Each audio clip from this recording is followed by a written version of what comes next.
Good evening friends. आज मैं फिर आपके सामने हाजिर हूँ 20 जनवरी 2022 के मार्केट का लेखा जोखा लेकर। आज फिर हमने देखा कि लगातार तीसरे दिन ज़बरदस्त बिकवाली रही। मार्केट में मेटल और रियलिटी इंडेक्स को छोड़कर सभी सेक्टरों में ज़बरदस्त बिकवाली देखने को मिली। आज के टॉप गेनर्स हमने देखे कि पावर ग्रिड, भारती एयरटेल और ग्रासिम रहे। Top loser Bajaj Finserv, Bajaj auto, Divi's lab रहे।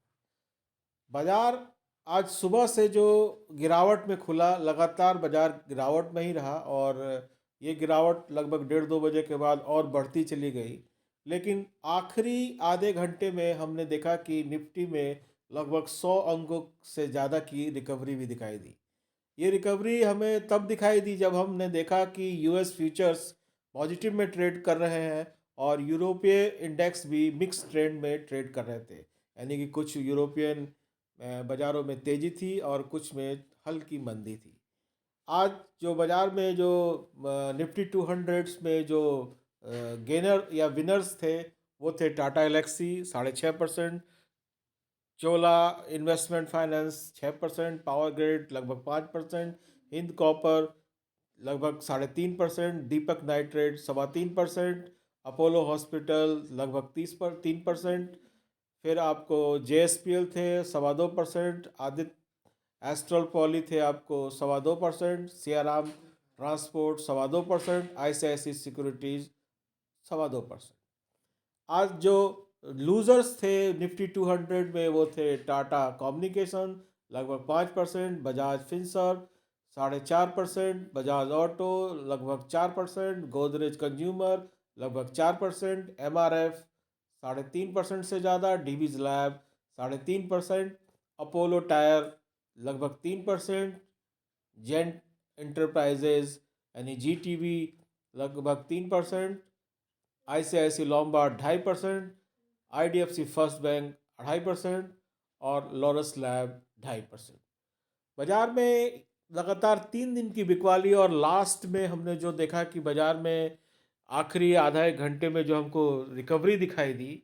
और प्लस हमने एक और चीज़ नोटिस किया कि जो आपका बैंक निफ्टी है वो भी प्लस में आने का प्रयास कर रहा था।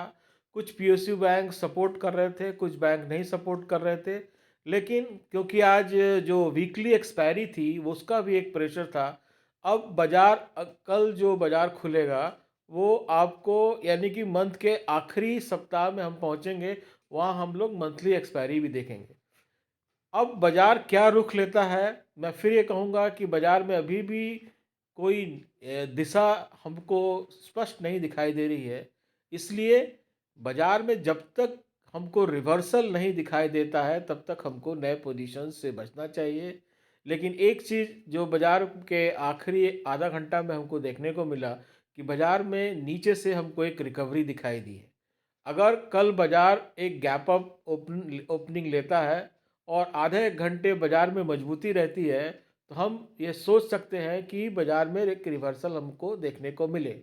लेकिन अगर बाजार गैप अप ओपन होता है और आधे घंटे में ही अपने जो भी गेंस होते हैं उनको अगर वो वापस लौटा देता है या माइनस में ट्रेड करने लगता है, तो हमें फिर फ्रेश मंदी देखने को मिल सकती है। इसलिए पहले आधे घंटे के बाजार को देखें, उसके बाद ही ट्रेड लेने का प्रयास करें। ट्रेड लेने में सबसे बढ़िया आजकल जो ट्रेड्स हैं वो है आपको ऑप्शन ट्रेडिंग। और ऑप्शन ट्रेडिंग में भी आपको बैंक निफ्टी और निफ्टी में ही ट्रेड करना चाहिए।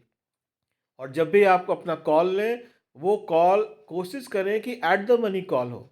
एट द मनी कॉल में आपको बिल्कुल बाजार के साथ जो मूवमेंट है वो बिल्कुल स्पष्ट दिखाई देगा। यानी कि जो इंडेक्स चल रहा है, जो भाव इंडेक्स का है, उसी स्ट्राइक प्राइस का आप कॉल लीजिए। उसमें आपको अच्छा मोमेंटम भी मिलेगा और अच्छे गेंस मिलने की भी संभावना है। प्लस एक चीज़ और ध्यान रखें कि कोई अगर आप कॉल लेते हैं, तो उस कॉल को आप जब ट्रेल करने लगते हैं, आप जब आपके भाव से वो नीचे गिरने लगता है, तो आपको कॉल लेने से पहले आपका स्टॉप लॉस भी आपके ध्यान में रहना चाहिए। आप उस स्टॉप लॉस को ज़रूर फॉलो करें, क्योंकि अगर आप स्टॉप लॉस को स्ट्रिक्टली फॉलो नहीं करेंगे तो एक ही ट्रेड में या तो इन्वेस्टर को बहुत फ़ायदा हो जाता है या बहुत ज़्यादा नुकसान हो जाता है। इसलिए अगर आपको एक से ज़्यादा ट्रेड करने के मौके चाहिए, आप लंबे रेस में आगे बढ़ना चाहते हैं, तो आपको अपने स्टॉप लॉस को फॉलो ज़रूर करना चाहिए। धन्यवाद।